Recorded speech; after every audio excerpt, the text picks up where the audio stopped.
Alô. Oi. Boa noite, pessoal. Então, hoje a gente vai dar início à segunda audiência desse segundo semestre com o tema produtores rurais, produção rural, né? E a gente vai explicar primeiro o que foi proposto, da mesma forma que aconteceu na reunião passada, que foram das serrarias e carvoarias, e depois a gente abre a palavra para discussão sobre o que foi apresentado e discussão sobre o tema, tá? Vou deixar claro, mais uma vez, que hoje, dentro do plano diretor, a gente vai falar apenas de produção dos produtores agrícolas. Não por isso o plano vai ser voltado 100% para a produção agrícola, tá? Então, aqui hoje o tema, para ficar mais fácil de conversar, mais fácil de dividir um tema, então a gente dividiu por temas, mas hoje a gente vai falar apenas de produtores agrícolas. A dinâmica vai ser da mesma forma. Então, primeiro a Jaine vai fazer a explicação do que foi proposto. Depois, quem for querer tendo a palavra, a gente usa aquele microfone, porque como as sessões estão sendo gravadas, só fica registrado o que está sendo falado no microfone.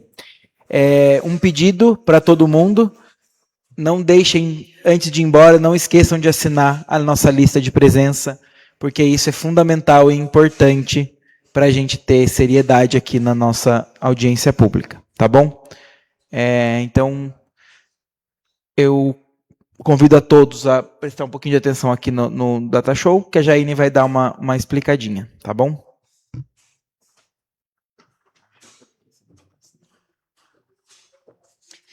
Boa noite. Eu gostaria de agradecer a presença de vocês. E quando a gente... Bom, tem dois tópicos principais que são interessantes a gente abordar hoje. O primeiro é que, através do plano diretor, a gente vai ter produzido um mapa com as delimitações de bairro, uma coisa que hoje a gente não tem. Então, a gente está nesse levantamento de produzir um mapa indicando todos os bairros da cidade. É muito difícil delimitar os bairros rurais, porque chegam momentos que eles acabam se sobrepondo, mas a gente vai produzir essa delimitação. A segunda coisa é que quando a gente aborda a questão de zona rural, a gente está falando sobre o macrozoneamento. Então, existe uma diferença entre o que é um macrozoneamento e um zoneamento. E aí, eu achei importante fazer uma introdução teórica antes da gente partir para aquele debate em cima do mapa. Vocês só me desculpem a simplicidade do desenho, porque eu estava fazendo isso 10 minutos antes de vir para cá. Então, qual é a divergência entre um macrozoneamento e um zoneamento, né? Partindo ainda daquela relação do entendimento do plano diretor com um paralelo entre um lote, a gente pode entender que isso aqui, eu, Jaine, tenho um lote dentro de um loteamento e esse aqui é o meu terreno. E aí, dentro do meu terreno, eu vou ter subdivisões legais. Ou seja, então aqui no fundo do meu terreno eu tenho uma APP. Isso aqui, existe uma legislação sobre ela. Então, tem uma APP. Também eu tenho uma outra subdivisão. Eu tenho um recuo, porque no loteamento onde eu tenho o meu lote, legalmente eu preciso respeitar esse recuo. E todo o restante, o que não é APP e o que não é recuo, é uma área para construção. Isso aqui é um macrozoneamento, uma divisão macro dentro de um terreno. Aí. Mas, além do meu macrozoneamento, eu tenho um zoneamento, uma outra subdivisão dentro dessa divisão maior aqui. Ou seja, dentro da legislação do meu recuo desse macrozoneamento, eu tenho duas subdivisões, duas zonas menores. Porque no meu loteamento, legalmente, no recuo frontal, eu posso construir uma garagem. Nos recuos laterais, eu só posso construir pergolado. Ou seja, tudo isso aqui, ambas as partes, estão dentro da macrozona recuo. Porém, eu tenho a zona garagem, onde eu posso edificar uma garagem, e a zona pergolado, onde eu só posso edificar o pergolado. Dentro da macrozona, área para construção, no meu loteamento, legalmente, ele fala para mim que próximo à APP eu só posso ter uma piscina, entre a piscina e o recuo da garagem, eu posso ter uma área de churrasqueira e depois a casa. Ou seja, essa macrozona grandona aqui, ela foi subdividida em 3 partes e cada uma delas eu posso ter um uso específico. Ou seja, dentro da área para construção, eu posso fazer minha casa aqui no fundo? Não. Legalmente eu não posso. O meu loteamento tem uma lei que me restringe. Eu posso construir, mas eu posso construir a piscina. E aí, na escala da cidade, o que a gente pode pensar? Na semana passada, a gente estava discutindo aqui uma zona industrial. Essa zona industrial, ela vai estar dentro da macrozona urbana. A macrozona urbana, ela vai contemplar a sede, a parte que já está consolidada, onde já tem casa, e também algumas zonas próximas a ela. Por exemplo, a zona industrial. Então, assim, é um pensamento meio complexo, mas é um entendimento de que quando tem uma macrozona definida, eu tenho algo homogêneo acontecendo. Dentro disso, eu vou ter subdivisões. Eu vou ter uma zona comercial, uma zona residencial, uma zona industrial, dentro da macrozona urbana. Beleza. Agora eu preciso trocar o PDF lá, para a gente discutir sobre a realidade do município. Esse, obrigada, Gui. Sobe um, por favor. É o de cima primeiro. Isso. Aí, deixa ele full screen. Aqui, ó. Obrigada. Então, para a gente ter um ponto de partida, e eu não só colocar o mapa de Joanópolis aqui, e vamos dividir do jeito que cada um acha que tem que dividir, a gente tem uma base aqui para compreensão. Então, essa delimitação é o município inteiro de Joanópolis. Essas subdivisões aqui está subdividido pelas bacias hidrográficas. Então, já existe uma subdivisão, que são essas bacias hidrográficas, são 6 bacias. E aí, tem vários pontinhos, tem ramificações, né? Ó, ramificações aqui, que são as estradas, e vários pontinhos, muitos pontinhos vermelhos. Os pontinhos são as construções. E aí, o que a gente consegue ver? Aqui, ó, fica a represa. Tá vendo quanto de pontinho a gente tem aqui perto da represa? Eu não tô com tremedeira, eu tô mexendo porque eu quero, tá? Quanto de pontinho eu tenho aqui perto da represa? É uma região que já é bem adensada. Tem bastante construção nela. Aí, aqui, ó, tá ruim de ver, eu sei disso, mas essa aqui é a sede de Joanópolis. Então, daqui, aqui vai para a Extrema, aqui vem para Cachoeira dos Pretos. Tá vendo essa parte bem densa? A gente já consegue deduzir que esse é o caminho para Cachoeira dos Pretos. Tem várias construções aqui, ó. A cachoeira está bem aqui. Aqui é a pista que vai para Bragança, ó, a quantidade de adensamento que eu tenho. E aqui é a que vai para Piracaia. Aqui é o Porto da Análise, inclusive, ó, toda uma parte de adensamento. Essa outra via é a que vai para o Cancã. Também é uma área de muito interesse, bastante adensamento. Mas, nessa porção do extremo leste de Joanópolis, quase não tem pontinho. Essa região aqui, ela tem pouquíssimas casas construídas. É uma região que ela tem muita vegetação e a característica é muito rural, ela não é tão adensada. Além daqui, essa faixa aqui, ó, a gente não tem tanta concentração de habitação nessa região. Aqui, para vocês se localizarem, é a Pedra do Carmo. Aqui é o Bonfim. E aqui, nessa parte, a gente também não tem tanta habitação. Isso aqui, ó, é o Barrocão. Então, aqui fica para trás do Barrocão. Confesso que eu não sei que bairro que é ali. E aí, a partir dessa subdivisão já existente de bacias, a gente pensou em trabalharmos em cima disso para criarmos uma delimitação do que vai ser considerado uma zona rural e o que vai ser considerado uma zona urbana, uma zona de interesse turístico. Mas o macrozoneamento, isso é um ponto importante, ele não vai ter 10 macrozoneamentos. Normalmente o macro, ele abrange mais, então serão menos divisões, ou seja, 4, 5 regiões no máximo, e dentro de cada região a gente vai propor subdivisões. Além disso, eu pedi para o pessoal da empresa, que foi quem fez esse mapa, eles incluírem as vias de maior fluxo na cidade, de maior interesse de desenvolvimento. Essa, então, é a que vai para Piracaia, essa é a que vai para Bragança, essa daqui é a que vai para a Extrema, ali pelo bairro dos Carvalhos, essa é a que vai para a Extrema, pelo bairro do Paiol Queimado, aí aqui a gente sobe, a que vai para o Cancã, e a que vem para a Cachoeira dos Pretos. E aí, a gente está no momento de propostas, né? De debates de ideias.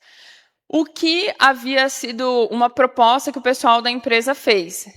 Essas vias de maior interesse, elas estão mais espessas, né, do que as outras. Por quê?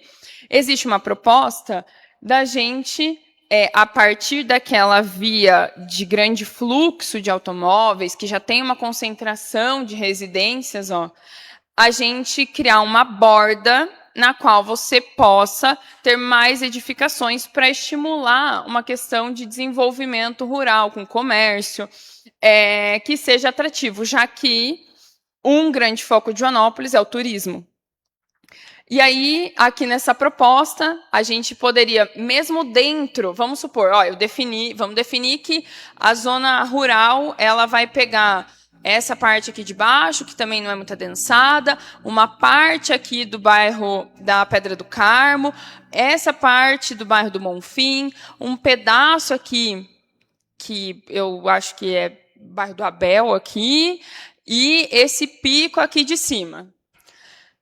Ainda assim, dentro do que eu estou propondo, no que tiver próximo dessas vias de interesse turístico e desenvolvimento, mesmo estando na zona rural, numa extensão de uma metragem que a gente vai propor, aqui está com 200 metros, mas a gente pode propor 500 metros, 1 quilômetro. Nesse espaço, eu vou poder ter uma região mais adensada. Depois disso, eu vou começar a diminuir esse adensamento. O que significa isso? Lotes maiores. Então, nesse entorno, eu vou propor que você pode ter lotes de 1.000 metros dentro dessa faixa, no entorno de uma via de interesse de desenvolvimento. Depois disso, nós vamos trabalhar com lotes de 5.000 metros, ou a gente já vai para glebas rurais de 20.000 metros. Então, assim, isso aqui é uma proposta para também a gente não definir que, tudo isso aqui vai ser zona rural, e aí todos os lotes têm que ter 20.000 metros, porque a gente sabe que é inviável. É inviável até para a questão de desenvolvimento, para a gente conseguir levar mais infraestrutura para a zona rural e tornar essa zona atrativa não só para turista, mas para quem mora, para ter um fácil acesso à infraestrutura. Além disso, a gente precisa entender onde faz sentido no nosso município a gente definir que vai ser a zona rural. Vamos supor que vai ser todas as zonas de baixo adensamento. Então, uma parte aqui, pega, não sei se é Terra Preta ou Pires aqui ainda, aí a gente vem para um trecho aqui dos Carvalhos, conecta com esse pedaço Paiol Queimado, sobe para essa parte aqui do Azevedo, e vamos contornar toda essa borda. Tudo isso aqui vai ser delimitado como zona rural. Dentro da zona rural, a gente vai ter aí a legislação para essa parte, que vai ser o quê? Glebas de 20.000 metros, incentivo para usos específicos, tipo produção agrícola. E aí, além disso, a gente também pode ter zonas que tratem de manter junto ali, coexistir usos diferentes. Então, por exemplo, nós sabemos, é fato, que existe um grande interesse na borda da represa. Ponto. Mas se a gente entende que, primeiro, a represa ela é importante não só pela paisagem, pela estética, ela é importante porque é um reservatório de água. É um ponto muito importante da gente entender, que eu acho que é algo que a gente não chegou a tratar em nenhum momento, que nós já não vivemos mais num momento de vamos mitigar o impacto para a gente não sofrer as consequências. Vamos sofrer as consequências. Sabemos que os desastres naturais estão acontecendo. O El Niño que vai está acontecendo é um fato disso. Ou seja, a gente precisa pensar no futuro, levando em consideração que a gente precisa preservar as coisas para mitigar algumas coisas, né? Então, hoje, você tem que respeitar uma borda X da represa. Se a gente entender que, vamos aumentar essa borda. Então, se hoje você pode edificar a partir de 100 metros da cota da Sabesp, a gente pode ampliar isso para 1.000, 2.000 metros. A partir daí, a gente vai começar uma nova proposta. Então, dentro dessa proposta, respeitou os 2.000 metros, vai poder ter loteamento. Qual que é o tamanho? Tudo isso ainda está em aberto e é o tipo de coisa que a gente tem que debater. Faz sentido a gente manter nessa região lotes de 1.000 metros? Faz sentido a gente aumentar o tamanho desses lotes? Eu sei que o público vai mudar. O público que tem interesse em 1.000 metros na beira da represa não vai ser o mesmo público que vai ter interesse, por exemplo, numa gleba rural de 20.000 metros. Porém, público para ambos existem. A gente sabe disso. Hoje, a gente tem aqui alguns exemplos de loteamentos de gleba rural. A gente tem o Reserva do Jequitibá, que fica mais ou menos por aqui, subindo ali para a Rampa de Asa Delta, que são glebas rurais. E a gente tem um outro parcelamento aqui para cima da Cachoeira dos Pretos, que também são glebas rurais de 20.000 metros. Então, é fato que, quando a gente definir uma zona rural, o primeiro ponto não é que não vai mais poder ter loteamento na zona rural, mas serão loteamentos de glebas rurais. Então, acho que são vários assuntos que a gente precisa levantar para a gente conseguir propor o que vai ser definido como zona rural, o que vai ser a sede. Se no entorno da sede a gente também vai propor uma área a qual você possa adensar com lotes de 1.000 metros, e aí depois a gente já começa as glebas rurais. E é isso, assim, eu trouxe esses 2 mapas dessa primeira subdivisão das bacias hidrográficas, porque eu acho que faz sentido a gente entender que já existe algumas divisões e já existe coisas para a gente compreender, tipo adensamento, tipo acesso, e a gente debater o que vai ser proposto, qual o tamanho que faz sentido, onde faz sentido. Será que faz sentido eu manter esses 6 eixos? Será que faz sentido eu aumentar? Então, eu estou vendo que tem um adensamento aqui no bairro do Barrocão. Será que faz sentido eu incluir esse eixo aqui, que também vai direcionar a Piracaia? Tem um adensamento nesse trecho aqui, que vai conectar com o Extrema, ali no Salto de Cima. Será que faz sentido eu definir que nesse trecho eu também vou poder adensar um pouco mais? É isso. Gostaria que a gente pudesse levantar mais ideias e propostas para a gente começar a desenhar o que a gente vai definir como o macrozoneamento de Joanópolis e o que vai ser a zona rural, se na zona rural vai ser também a zona de preservação ambiental e de interesse turístico, e esse tipo de ponto. E aí é isso, o microfone está aberto, se vocês quiserem trazer sugestões.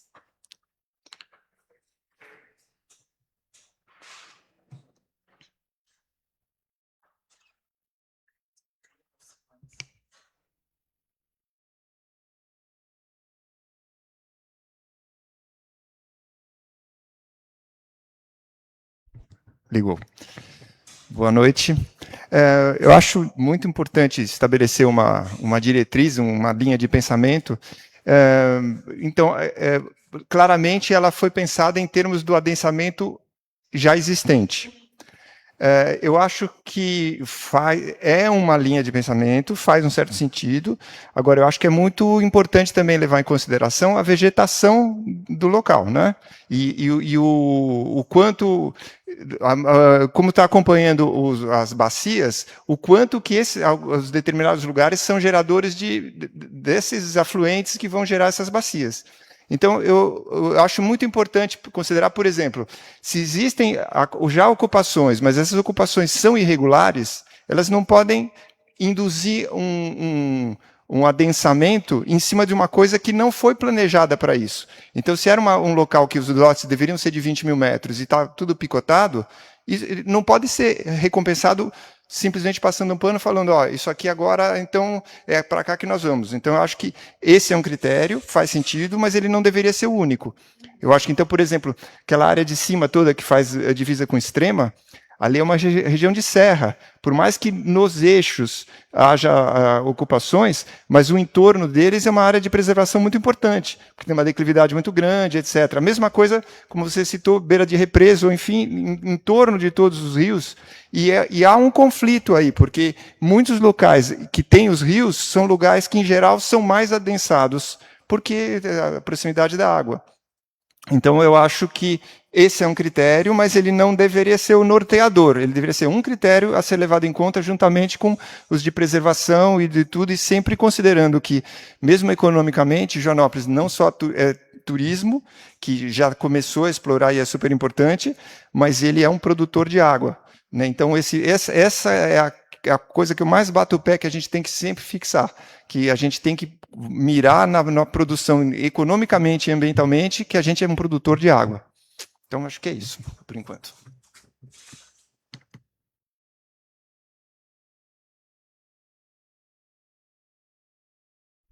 Ô, Valéria, você me permite só um pouquinho? Pessoal, complementando só a fala da Jaine, então foi pré-definido isso, né? A gente colocou para primeiro estudo, porém, aquilo que eu falei na outra reunião, eu torno a dizer, né? As áreas que já estão consolidadas não serão mexidas no quesito, vamos retirar e transpor para outro lugar. Isso é totalmente inviável. O que a gente vai fazer? Da mesma forma que foi proposto para serrarias que já se encontram em áreas já consolidadas, vai ser proposto para todos os outros, as outras consolidações do município. Então, a gente vai propor a regularização via a REURB, que é um método de regularização que temos hoje. A gente vai propor as regularizações ambientais, sempre observando as leis que são municipais, estaduais e federais, mas os núcleos já pré-existentes, não tem como a gente chegar por plano diretor ser implantado, a gente vai ter que destruir algo que já está previsto. Não é esse o foco do plano diretor. É pegar o que está aqui hoje e arrumar e a partir de então a gente ter um direcionamento e a gente ter uma organização do território, e as áreas que estão fora dessa organização, a gente vai fazer de tudo para ela, se não igualar a nova organização, ela está bem próximo do que é exigido para essa nova organização, tá? Então, eu volto a dizer também, aquelas questões que a gente estava vendo de delimitação de área, do que é área de APP, isso vai valer também tanto para produtores rurais que também sofrem com essa questão, né, dos rios urbanos, quando eles estiverem nas proximidades dos rios urbanos. E, ao contrário do que se saiu aí durante a semana, pessoas falando, o secretário falou na tribuna que vai tirar as APPs dos rios. Gente, eu não falei isso em momento nenhum e não estou dizendo de novo. Só que vamos pegar uma parte do município. As casinhas do CDHU núcleo A, que são aquelas casinhas que dão acesso à minha casa, que fica aqui embaixo, descendo o morro do posto Monza. As casas estão construídas há pelo menos 50 anos. Elas foram construídas a 5 metros da beira do rio. Numa legislação que é anterior à lei atual. Então, por que aquele rio não ter a gente não conseguir regularizar aquela casa que está a 5 metros do rio, se ali a margem do rio de um lado é uma pista, do outro lado tem uma pequena faixa de 1,5 m que seria calçada, mas ainda é uma vegetação, né, plantada, mas tem árvores e tudo mais, e depois já é outra pista. Então é nesses casos que já está consolidado, que não tem como já está descaracterizado. Então entenda quando a gente fala que vai ser feito o processo de reurb para as áreas que já estão consolidadas, que não tem como a gente desfazer para tentar chegar igualar o que vai estar na diretriz. E aí, só que o novo não vai conseguir implantar. A partir do momento que o plano diretor estiver em vigência, estiver aprovado, o novo não vai conseguir implantar. Ah, mas por que eu não consigo implantar agora a 5 metros do rio e a serraria que está ali desde 1900 consegue? Porque a serraria estava consolidada antes do plano diretor. A partir do plano diretor, essa margem do rio ela tem 30 metros. Então, a partir de agora, você vai ter que fazer, mesmo que o outro já tenha seu direito adquirido, se for o caso, se atender às legislações estaduais, municipais, federais. Então, quero deixar claro também que, para todos os casos, a gente vai ser analisado, sim, uma revisão, uma regularização de acordo com o que o caso for exigindo. Valéria, obrigado, viu? Desculpa.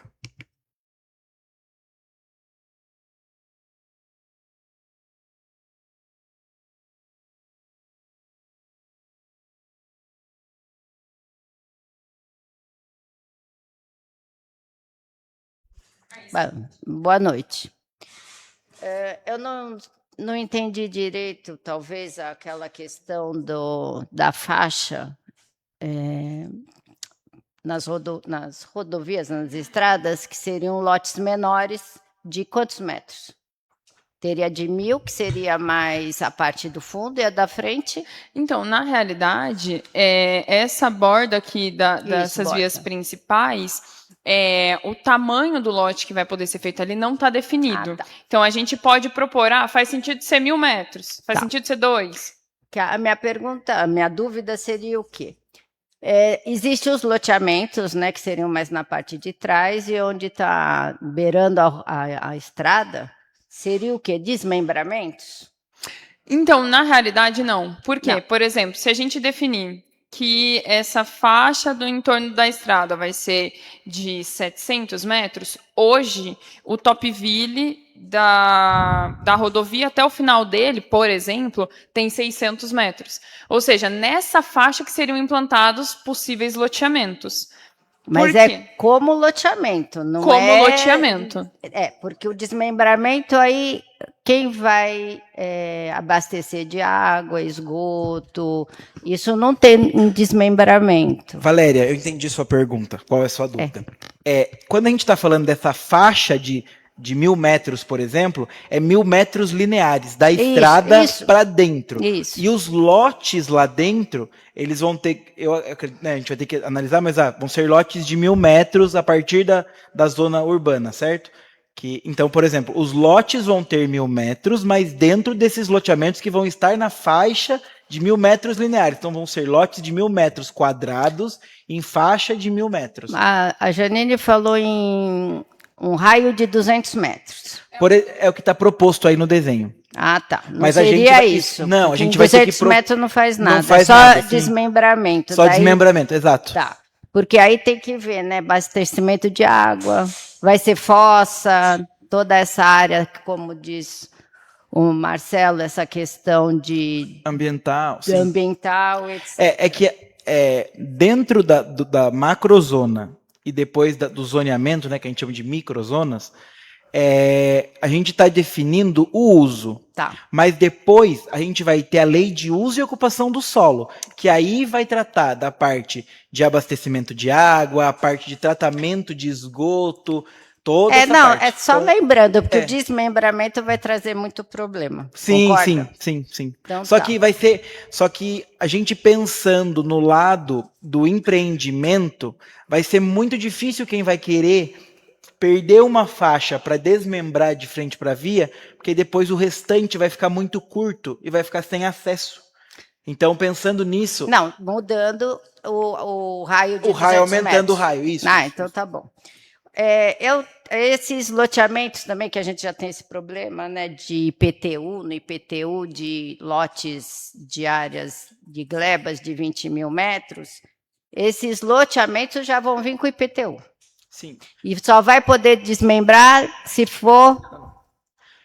Porque, então, nós temos um problema com isso, né?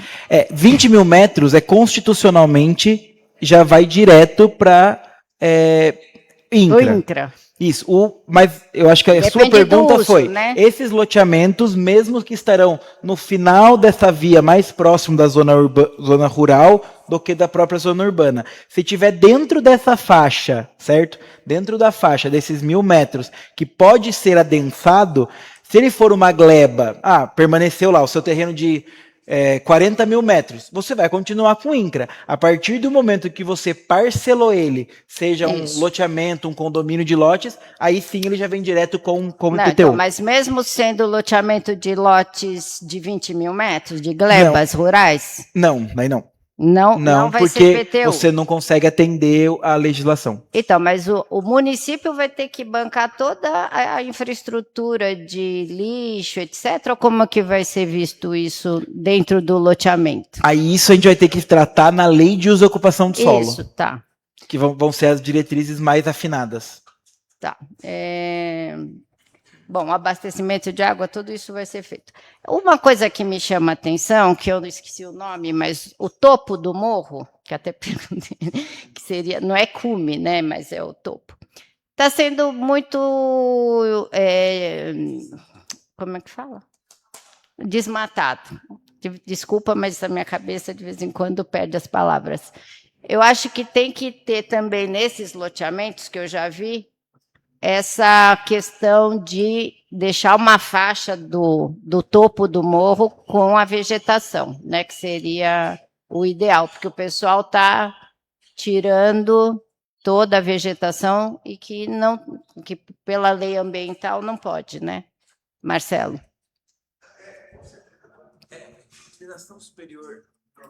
Então, mas esses loteamentos de área de glebas rurais também vão ter algumas normas ou... Os loteamentos de glebas rurais, eles também seguem as leis municipais, estaduais e federais. O que acontece é que loteamentos de gleba rural acima de 20 mil metros, eles têm alguns tipos de algumas, vamos dizer, algumas regalias, tá? Uhum. Então ele tem o processo de aprovação é bem mais simples. Ele não tem tantas exigências, não passa por muitos órgãos e tudo mais. Mas mesmo assim, as leis ambientais, municipais, estaduais e federais, não só as ambientais, né? Todas as leis, elas são seguidas. Só que os loteamentos... E aí, hoje, nós não temos uma legislação municipal que previsione tudo isso que você está perguntando de loteamentos mas no de plano glebas diretor de 20... não vai ser introduzido tudo isso? No plano diretor, não. Mas na lei de uso e ocupação do solo, que o plano diretor vai resultar, sim. Aí sim. Aí a gente vai ter... Porque hoje nós usamos para parcelamento de solo em Joanópolis, a gente usa 6766, que é uma lei federal. Uhum. E a gente usa 732 e 734, que são leis municipais, que aí é para zona urbana e zona de expansão urbana. Mas o nosso intuito observando a lei federal, nós vamos ter a nossa lei de uso e ocupação do solo. Uhum. Então, nós vamos ter os loteamentos de área urbana, os loteamentos de áreas de expansão urbana, os loteamentos rurais, os loteamentos de gleba rural, os loteamentos de interesse turístico. Então, dentro, a gente vai, se tudo ajudar, se tudo conspirar aí, se Deus quiser, a gente vai ter uma lei que a gente tenha tudo dentro da mesma lei, e aí cada empreendedor, cada pessoa vai analisar dentro disso. Então tá bom. Tá bom? Obrigada.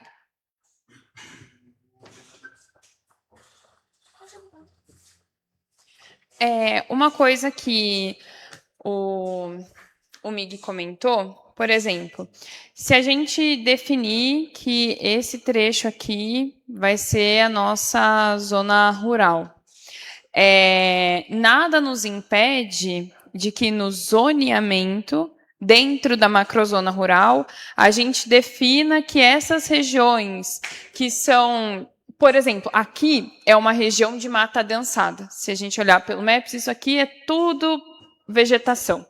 Nada nos impede de, no zoneamento, a gente prever essas zonas de preservação, e aí o tipo de incentivo para lá vai ser outro. Então, vai ser o incentivo para a produção de agrofloresta, por exemplo, o que difere de uma outra zona que a gente pode propor um estímulo para a produção agrícola. Então, quando a gente subdividir as macrozonas, aí a gente vai chegando em coisas mais específicas para cada região que a gente entender que faz sentido ali. E aí, mais alguém, hein, Dai?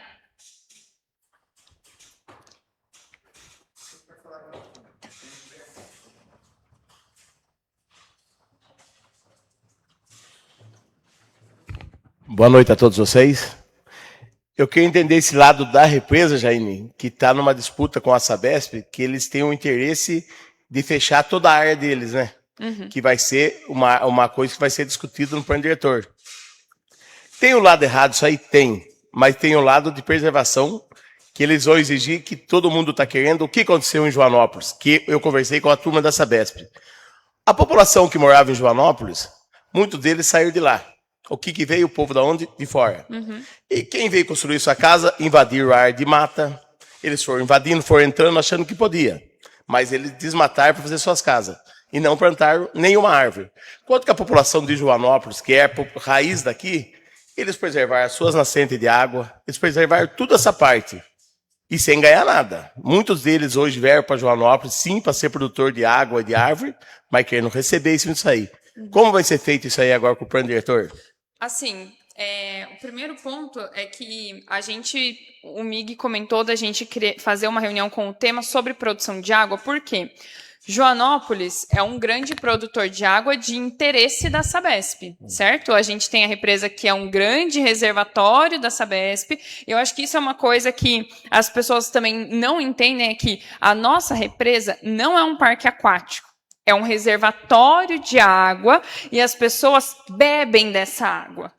E aí, toda essa exploração no entorno da represa está sendo uma grande questão, porque as pessoas não só invadiram para construir a casa, como tem vários decks dentro da água. Soltando água, com muitas vezes que abre a sua passagem, que está descendo enxurrada direto dentro da água. Então, assim, quando a gente for fazer, eu acho que vai rolar a gente fazer uma audiência sobre esse tema, eu acho que é interessante a gente trazer um representante da Sabesp para nos auxiliar nesse debate por exemplo, a Sabesp tem a faixa do entorno da represa que é dela, então a gente pode propor através do plano diretor, a gente vai aumentar essa faixa. Mas quem já está lá dentro, a gente não vai demolir a casa. Não vai, mas nada nos impede de prever, por exemplo, vai ter que ter uma compensação, então. Porque se a pessoa chegou ali na beira do espaço da Sabesp para ter um acesso direto para a represa, houve um desmatamento, muitas vezes, a gente consegue ter registro histórico disso através de imagens de satélite e nada nos impede de... Então, a partir de hoje, a gente vai delimitar um trecho que não vai ter acesso, e isso eu acho que a Sabesp vai estar muito alinhado com o plano diretor. E o que tem, então, a gente vai precisar compensar em regiões que hoje estão desmatadas, mas que não tem nenhuma exploração. E aí vamos fazer um corredor no entorno da represa. Porque hoje a grande discussão da Sabesp é isso, né? Que eles deixaram a área deles e foi invadida a área de preservação deles. Uhum. Esse aí vai ser uma grande polêmica nessa área que vai ser discutido sobre isso aí, né? Mas é importante o município não só trazer um representante para esse debate, como a gente estimular uma fiscalização por parte da Sabesp. Porque é de interesse deles essa borda da represa. Claro que também é do nosso interesse, mas muito mais deles que exploram a água que está ali. Eles vão ter que participar desse debate e numa hora certa vai ter que participar. Exato. Acho que talvez você com seus contatos pode trazer o pessoal para esse debate, porque é importante, inclusive para a gente definir que tipo de uso a gente vai propor para lá, né? Porque queira ou não queira, loteamento vai sair em volta dela muito mais ainda, né? Se nós for analisar quantos loteamentos está para sair hoje em volta da represa ainda só na ponta de Joanópolis. Nós não vamos poder parar, vai ter que ver como vai ser feito a preservação disso aí, né? E outra coisa, eu acho que uma questão importante é que, por exemplo, na borda da represa, onde tudo era vegetação, agora a gente vai ter um loteamento com terrenos de 1.000 metros e a gente vai começar a adensar e impermeabilizar o solo. Ou seja, isso tem um impacto ambiental muito grande, porque onde antes era absorvido muita água, agora você começou a impermeabilizar, aumentou o adensamento ali e você está diminuindo a área permeável. Uma coisa também que eu acho que vai ser interessante pôr no plano diretor, quando vai fazer um loteamento, eles têm um prazo de 2 anos cuidar das árvores, não é isso? Eu acho que isso aí vai ter que ser aumentado.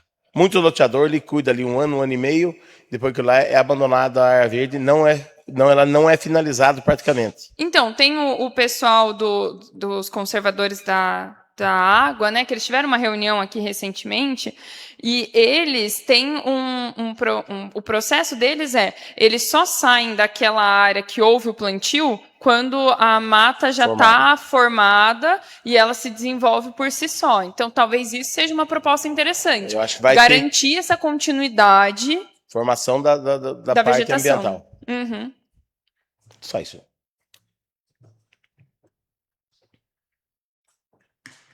Vem, Daiane.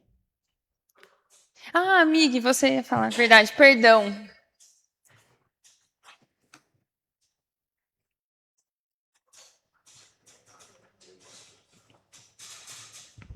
Então, só um esclarecimento que o Decinho respondeu do que eu tinha falado. Quando eu falei, não seria de retirar as coisas que já estão consolidadas, mas eu acho que da mesma forma como foi falado com as serrarias, na hora de aplicar o REURB, seria, então, por exemplo, na regra em que aquela habitação chegou lá, ela não poderia fazer um lote, sei lá, de 1.000 metros, porque seria um módulo rural de 20.000. Ok, esse tudo bem. Agora, se ela estiver incorrendo em crimes ambientais, tipo, está jogando esgoto, não sei o quê, daí não é regularização, né, porque fique bem claro. Uma outra coisa que eu acho importante é que, mesmo dentro das macrozonas, até usando, deve ser isso mesmo, mas eu só queria confirmar, usando a analogia que você fez da casa, pode haver também ilhas de outros tipos de zoneamento, isso. Né? Uhum. Eu acho isso super importante. E eu moro na beira da represa, eu achei muito pertinente o que foi falado aí. Eu não sei muito bem o que a Sabesp, se eu entendi direito, a Sabesp está querendo restringir a ocupação no entorno da represa, o que eu acho bastante razoável, justamente por conta disso. Tem uma coisa que pouca gente fala sobre isso, e que você tocou no assunto da impermeabilização do entorno. Quando a gente mede o nível de água da represa, e hoje agora ela entrou num processo que está baixando, é normal nessa época do ano, mas ela está bastante ameaçada. Quando você entra no site da Sabesp, você vê o volume de água relativo, é um cálculo que é feito em relação à cota da represa.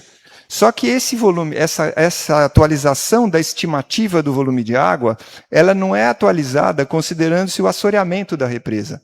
Então, por estudos que são feitos em várias represas, cada represa tem uma característica de solo, de declividade, você pode considerar uma perda da capacidade da represa de 10% depois de 10 anos. Essa represa foi consolidada no final da década de 70. Então, ela já tem muito assoreamento lá. E quando teve a grande crise em 2014, a gente viu, na frente do meu sítio, por exemplo, a represa ficou totalmente seca. E a gente percebe que já há muito assoreamento nessa represa. Então, você vê dois morros que fazem assim, e o fundo dela, teoricamente, deveria ser assim, e, na verdade, ele vem aqui achatado, já tem um monte de coisa que não é mais água. Então, qual é a característica, a consequência disso? Como a represa fica mais rasa, a incidência do sol faz com que a água evapore mais. Então, ela esgota, ela desce mais rapidamente. E como é menos água também, ela também desce mais rápido. Ela também acaba enchendo mais rápido porque é menos volume d'água. Então, a tendência é que esse volume vá oscilar cada vez mais. Então, é muito importante para o município, de novo, pensando na atividade econômica de produtor de água, e que eu acho super importante, a prefeitura, eu não sei, e acho que nessa discussão que eu proponho sobre o município como produtor de água, entender quais são as contrapartidas, qual é o pagamento que o município recebe por ser produtor de água, que me parece que é muito aquém da importância que a gente tem. Que eu soube, a Sabesp pagou para o município uma cota fixa, tipo assim, ó, eu estou ocupando 7 alqueires de água do município, então estou aqui o pagamento e acabou. E eu acho que, na verdade, não. A gente tinha que ter um pagamento mensal pela água que é produzida, né? 5 milhões?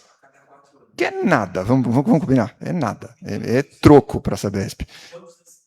Então, isso tudo tem que ser revisto. Eu sei que houve nessa discussão, teve uma questão de que os municípios poderiam acatar ou não o que a Sabesp propunha, e que se não acatasse haveria problemas jurídicos, etc., mas eu acho que caberia fazer uma reunião com outros produtores de água daqui, Piracaia, sei lá, etc., Bragança, e propor uma coisa muito melhor, porque o serviço ambiental, o serviço para a população de São Paulo é totalmente desproporcional ao que isso é importante. E por isso que eu defendo que o município, mesmo que hoje em dia não, o que entra nos cofres da prefeitura com a venda da água seja pouco, isso vai aumentar com certeza, porque vai cada vez ter mais importância. Então, eu acho que a gente preservar todas as nascentes e preservar o entorno da represa é fundamental.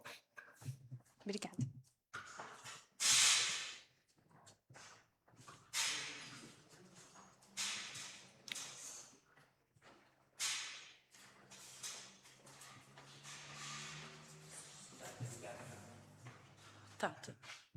Tá legal. Boa noite. Então, vamos falar, continuando da Sabesp. Eu trabalhei na da Serra por um tempo, e a Sabesp, em Piracaia, no bairro do Peão, fez uma área de reflorestamento muito grande, junto com a da Serra. Eu não sei como que está agora, se eles estão ainda, mas mesmo reflorestando com uma empresa particular, eles tiveram muito problema do pessoal cortar cerca, soltar gado. E eu acho que, assim, a Sabesp já começa errado, porque se você tem uma propriedade na beira da represa, você não pode plantar árvore. Você tem que deixar aquela parte que é da Sabesp limpa. Então, eu acho que, se é da Sabesp, é uma área para ter preservação, eu acho que o produtor, o proprietário, já poderia fazer essa parte, né? Deixar uma... Todas as propriedades têm que ter uma saída, isso daí a gente já sabe, né? Mas ter uma área de preservação nessa faixa. Então, o negócio deles é medir as propriedades, né, o perímetro, que eles estão fazendo isso. A gente tem uma propriedade na beira da represa, eles estão fazendo isso, então eles medem e pronto. Só isso. Você não pode usar aquela parte e tem que ficar limpa, limpa mesmo. Não pode plantar árvore, não pode fazer nada. Aí, quando a gente cai na questão de loteamento, que a gente até já tinha conversado, é que o loteamento pode. O loteamento pode fazer marina, pode fazer saída para água, pode fazer tudo. Mas o produtor não pode criar gado, o gado não pode chegar na beira da represa e beber água na beira da represa, não pode ter produção perto da faixa. Então, tem muito essa jogada. Então, é legal, sim, trazer alguém da Sabesp e ver, né, qual que é a necessidade, o porquê não pode, porque... Se a gente for ver a questão de loteamento, é o que mais a gente vê. Se for regra, tem que ser para todo mundo. Tem que ser regra para todos. A questão de zoneamento. Essa parte que vocês estão falando da cachoeira, essa parte de cima, dentro da legislação ambiental, já não tem como mesmo. Parte de mata adensada, vai ter que ser jogada para turismo, essas coisas, porque não tem como ser liberado. Loteamento, já é uma coisa bem mais complicada. Hoje é tudo por satélite, então hoje o produtor, se ele cortar 2 árvores dentro da propriedade, se ele limpar uma área que virou mato, nem que não seja mato, mas que aumentou, o satélite já pega, se ele tiver atualizado. Então, essa parte de mata fechada mesmo em Joanópolis é uma coisa que tem que ficar em cima e manter. Topo de morro, essencial, não tem como se questionar, porque o topo de morro que segura toda essa parte hídrica mesmo, para depois lá na frente, gente, eu acho que é muito aquela questão assim. A prefeitura tem que ter uma fiscalização, porque sempre a culpa no final vai ser da prefeitura. Então, ou eu fiscalizo antes de começar, ou depois eu aguento as consequências, não é? Então, se eu não tiver essa fiscalização, qualquer loteamento que cair, que começar e for até topo de morro, essas coisas, a consequência vai ser voltado para o próprio órgão. Isso daí não tem o que fazer. Então, eu acho que são coisas dentro da legislação ambiental que já existe, que tem que ser posto em prática, que não tem como ser mudado. Essa parte de delimitação, a gente já sabe que a gente está numa zona de expansão urbana e a gente não tem o que fazer. As outras áreas, quanto mais conseguir mesmo, assim, para os produtores que querem mesmo, né, produzir, que querem ficar, porque eu comentei muito com a Jaine o seguinte, gente, a maioria das propriedades de zona rural são moradores antigos. E conforme esses moradores vão falecendo, essas propriedades vão ficando para herdeiros. Só que nem todo mundo quer continuar na zona rural. Nem todo mundo quer viver da terra como era antes. Então, muitas propriedades rurais, muitas pessoas que têm propriedades rurais, têm interesse em lotear. Então, tem muito essa jogada também. Não é porque eu moro na zona rural, minha família é de produtor, que eu quero continuar. Então, tem muito isso. Então, a delimitação vai ter que ser feita de uma forma que atenda a todos. Mas eu acho que loteamento, não é que a gente não pode proibir, mas tem como a gente delimitar. Então, eu estou liberando 10 loteamentos agora. Enquanto esses 10 loteamentos não tiverem praticamente constituídos ali, não tem por que eu liberar mais. Porque não é só a liberação do loteamento. Qual é a infraestrutura que o município tem para atender esses loteamentos que estão começando a ser construído. Porque a gente tem que crescer e isso não tem dúvida que isso daí vai acontecer. Mas qual é a infraestrutura que eu tenho? Qualidade de vida, saneamento básico, água. Porque hoje eu faço, ali, está saindo loteamento do Miltinho, né, naquela parte ali, vai sair uns 3 loteamentos. Todo mundo está fazendo poço artesiano, porque é o poço que vai manter todas as casas. Até quando? Quantos loteamentos tem ali em volta? Até quando isso vai acontecer? Até quando isso vai manter? Depois que esses poços não estiver mantendo, quem vai ter que abastecer esse loteamento? O município. Da onde que vai vir essa rede hídrica para o município? Então, eu acho que assim, o legal do plano diretor, porque ele tem que ser muito bem trabalhado, é porque não vai ser um problema agora, vai ser um problema futuro. Então, eu tenho que ver o que está acontecendo agora, nesses próximos anos, que lá no futuro vai aumentar, triplicar. A parte de conservação. Todo loteamento tem que ter uma parte de conservação. Só que, assim, essas partes de conservação não se ligam. Então, não tem o porquê. Porque a gente tem que ter ligação entre as áreas de preservação para que os animais possam transitar nessas áreas. Senão, aquela parte de vegetação não tem função nenhuma. A função dela ali vai ser de absorção de água, da chuva, mas ela não vai ter a função que ela deveria ter. É igual quando a gente viaja, visita parque estadual, muitas estradas e rodovias que saem, tem passagem para animais, porque a gente tem que ter essa ligação. Então, eu acho que isso devia entrar na legislação. Se a gente está abrindo 3, 4 loteamentos um do lado do outro, a parte de preservação vai ter que ser de uma forma que se conecte, uma a outra. Não por frescura, mas para ela ter a função que ela tem que ter ali. Vegetais, né? E que nem... tem que ser mais de 2 anos, essa parte mesmo de manutenção, porque é uma coisa, é um trabalho de formiga, assim, parte de manutenção, porque não é só plantio, tem muitas outras questões, então tem que ser mais de 2 anos, eu também acho, que tem que ser uma coisa mais estruturada, isso daí, certeza. E o loteador que for fazer o loteamento tem que fazer toda a rede hídrica dele sair, passar pelo dentro do loteamento. Porque, ainda mais na zona rural ainda. Porque daí você faz a rede, chove a água, em vez de ser encaminhada por dentro do loteamento e ter uma saída, não, cai tudo na estrada. Então, isso daí já gera um outro transtorno para o município. Então, e outra coisa, quem tem propriedade rural, que a gente estava falando, 20 mil metros, o INCRA, vai continuar como propriedade rural. Porque entra dentro da legislação que já existe. Então, isso não muda. O produtor só vai ter que se adequar em algumas questões, né? Mas já entra numa norma, numa legislação voltada para a propriedade rural mesmo, né? E algumas áreas vão ter que ser 20 mil metros ou mais. Ainda mais áreas de muito declive, né? Que não tem como fazer lote pequeno. Mas essa demarcação da parte da cachoeira, essa parte do bairro do Abel, ali, vocês já foram, que faz divisa com a Manducaia, ali tem muita árvore, muita área preservada.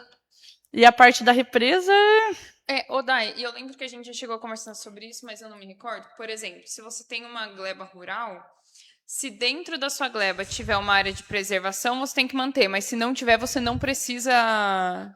Precisa. Na verdade, se toda a propriedade rural tem o CAR, e dentro do CAR você precisa colocar tudo. Então, você coloca a metragem que você tem da propriedade, você coloca quanto de área construída você tem. Se você tiver rio, você vai ter que colocar área de APP, área de preservação permanente. Tem que ter. Se você não tiver, o produtor que precisa tirar Pronaf e Pronamp já não consegue. Então, você não consegue. Quando você vai tirar um Pronaf e um Pronamp, você precisa apresentar o CAR, toda a área de preservação dentro da sua propriedade. Se você for fazer uso de água, se for produção, você precisa tirar uma outorga, uma licença para uso de água, apresentar isso, senão você não consegue. Então, toda a propriedade rural, se ela hoje é obrigatório, né? Se uma ou outra não tiver, vai acabar entrando. Se ela tiver cadastrada no CAR, ela precisa ter a sua área de preservação. Eu não sei como funciona em lotes de 20 mil metros. Aí, conforme o tamanho da propriedade, tem a área de preservação que precisa. Conforme o lugar que você está também, declividade de terreno, tem tudo isso. Mas a área de preservação tem que ter. Tá, legal. Eu acho que é isso. Deixa eu ver. Pode deixar. Mais alguém?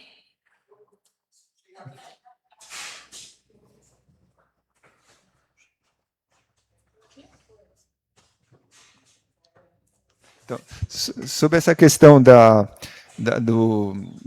aumentar o período de preservação obrigatório de 2 anos que o prefeito sugeriu, eu acho que a gente não deveria fixar em termos de anos, porque depende do tipo de plantio, vai demorar mais ou menos. Então, deveria fixar em termos de resultado, né? Então, existem laudos, quando você faz análise de uma área ambiental, você diz se a floresta já está consolidada. Então, eu acho que deveria ser em termos de, depois que a floresta está consolidada, considera-se que foi concluída a etapa do plantio. Porque eu fiz projetos de plantio em lugares em que o proprietário se encarregou de manter, e o plantio simplesmente fracassa. Então, se você cumpre a legislação, planteia as árvores ali, mas deixa, não roça o capim no começo, não trata de formiga, etc., você plantou e perde tudo. Então, eu acho que tem que ser em termos do resultado, assim, e é fácil definir isso porque existem legislações em termos de qual grau de estabelecimento da mata. Então, seria considerar que o loteamento tem que só finaliza a dívida dele para com o reflorestamento ali quando a mata estiver consolidada. Faz muito sentido isso que foi falado aqui da conexão dos lotes, e tem uma outra questão que eu vejo agora em muitos parcelamentos, que são feitas telas cercando o terreno inteiro. Então, tem que ter nessas telas, as pessoas pensam em termos de segurança, etc., mas tem que ter lugares para passagem de animais, para poder fazer justamente a mesma conexão. Senão, só aves conseguem passar, os animais terrestres não conseguem. Então, isso também é uma coisa muito importante de ser considerada. Obrigado. Mais alguém? Eu acho que na próxima semana a gente vai ter mais uma audiência aí direcionada para a parte de comércio, e a outra será direcionada à parte de loteamentos. Eu acho que é bem interessante que todos vocês que estão aqui hoje também estejam aqui quando a gente for conversar sobre o loteamento. Por quê? É muito nítido que a delimitação de uma zona rural e essa questão de áreas para se lotear, elas entram em conflito, né? Uma vai estar ali ao lado da outra, então é interessante que a gente consiga ter esse debate em conjunto com as pessoas que aí têm um outro viés, né? Essa outra intenção. Além disso, a gente também, já foi falado na semana passada, a gente vai ter uma audiência para conversar sobre saúde e educação, uma sobre meio ambiente e turismo, uma sobre habitação e mobilidade, e nós temos 3 audiências ainda com o tema em aberto, e aí um que está sendo muito cotado é essa questão para a gente conversar sobre as águas. O pessoal da empresa fez um mapa com um levantamento de todas as nascentes do município, e aí a gente pode debater em cima disso, porque eu acho que faz sentido a gente também levar isso em consideração para as delimitações que estão sendo propostas. E aí terão mais 2 temas que a gente está aberto a sugestões, digo, tanto para a população quanto para a comissão de acompanhamento, irem pensando aí em novas propostas. E aí, no final disso, quando a gente tiver a audiência em setembro, vai ser no final de setembro, acho que dia 22,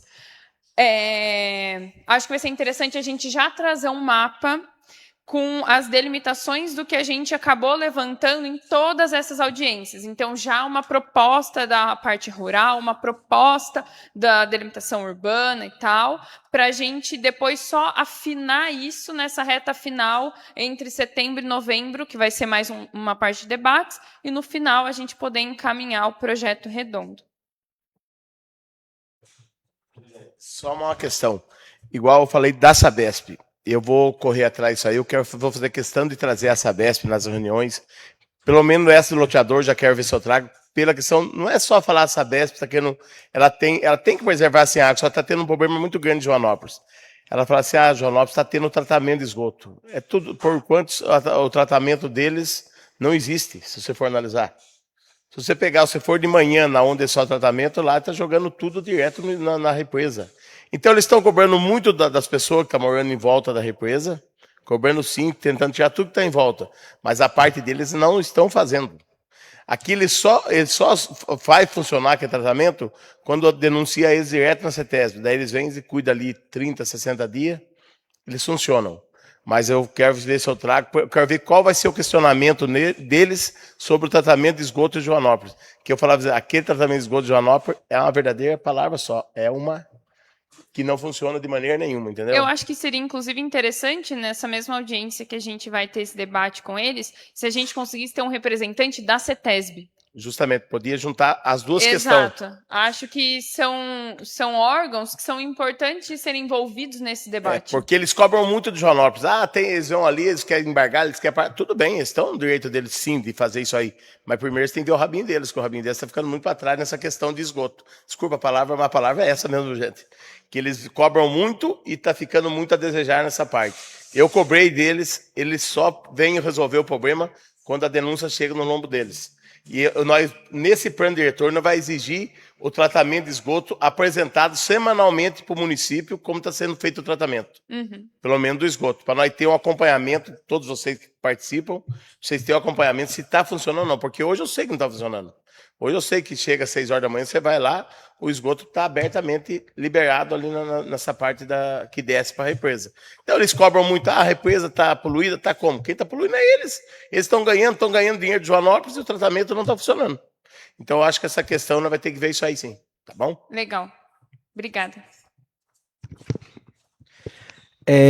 Pessoal, a gente também está ao vivo no YouTube e no Facebook, desculpa, e chegaram 2 indagações do Márcio Michulin. É assim que fala, né? Acho que sim. As glebas rurais têm obrigação de averbar áreas como reserva legal e, se tiverem nascentes e cursos d'água, são obrigadas a delimitar a PP. Acho que ele está afirmando isso, e isso é previsionado, salvo engano, dentro do CAR. Estou certo, Daiane? Então, isso é previsto dentro do CAR do seu imóvel. Acho importante diferenciar regularização do que já existe de incentivo a novas ocupações. É exatamente o que eu disse há pouco. Tá? Então, Joanópolis, a partir do momento que temos a aprovação e colocação em prática do plano diretor, então, o que estava sendo feito até o presente momento fica-se congelado e, a partir de então, a gente começa as novas ocupações, os novos usos a partir do plano diretor. E o que a gente vai regularizar é o que já está consolidado.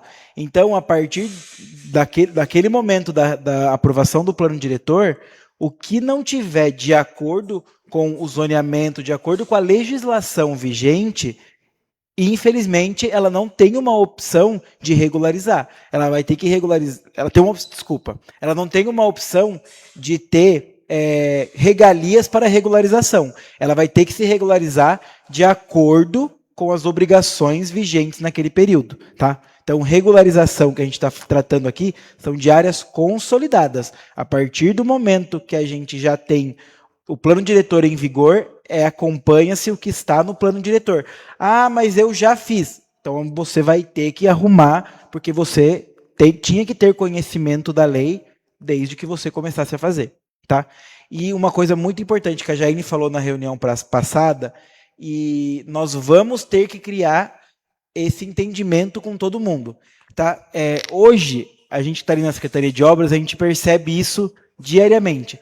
As pessoas não têm interesse em saber o que pode e o que não pode fazer, elas vão simplesmente e fazem. Elas vão simplesmente compram o terreno, elas vão simplesmente compram a construção, e aí depois vem o problema. Então, compra-se um terreno com a construção dentro d'água. Gente, não vai aprovar a construção. Existem as leis ambientais que não permitem. Compra um terreno que vai ter que fazer uma movimentação de terra de 1.000 metros cúbicos. Nós estamos dentro de uma APA. Precisamos seguir as orientações da APA. Vai ter que fazer uma regularização. Compra um terreno embargado e depois vem e fala, mas eu pago IPTU. Gente, o simples fato de pagar IPTU não quer dizer que o terreno é regular ou não. Isso é só uma tributação. Então, as pessoas vão ter que ter a cultura de começar a perguntar, de começar a estudar, de começar a ler onde eu posso fazer tal atividade. Onde em Joanópolis eu posso montar uma serraria? Onde em Joanópolis eu posso montar minhas estufas? Onde em Joanópolis eu posso fazer um loteamento de 200 metros, um de 300, de 1.000, de 2.000, gleba rural? Então as pessoas vão ter que começar a perguntar antes de sair simplesmente fazendo. Porque aí o plano diretor serve exatamente para isso, para nortear todas essas ações que vão ser feitas dentro do município. Tá bom? Mais alguém tem alguma observação? Já? Então, boa noite a todos. De novo, não se esqueçam de assinar a lista de presença. Uma outra coisa que eu queria divulgar, né? Um projeto que o pessoal do EcoJoá está fazendo. Eu sei que esse é o espaço para a gente debater o plano diretor, mas eles estão super colaborando com a gente com essa questão de informação das propriedades rurais. Vai ter um evento dia 1º de agosto. Já está definido o lugar? Então, eles vão estar divulgando aí, tá? Tá, então vai ser ou no bairro do Barrocão ou no Cancan. Eles estão divulgando no Instagram do EcoJoá. Eles estão fazendo essas reuniões com a população rural, junto da Defesa Civil, para debater assuntos sobre segurança, a questão de incêndio. Acho que é interessante, ainda mais hoje que a gente está falando sobre essa questão de delimitação de zona rural, que quem tem interesse, né, vai lá, faça parte, para ver o que está acontecendo. E é isso.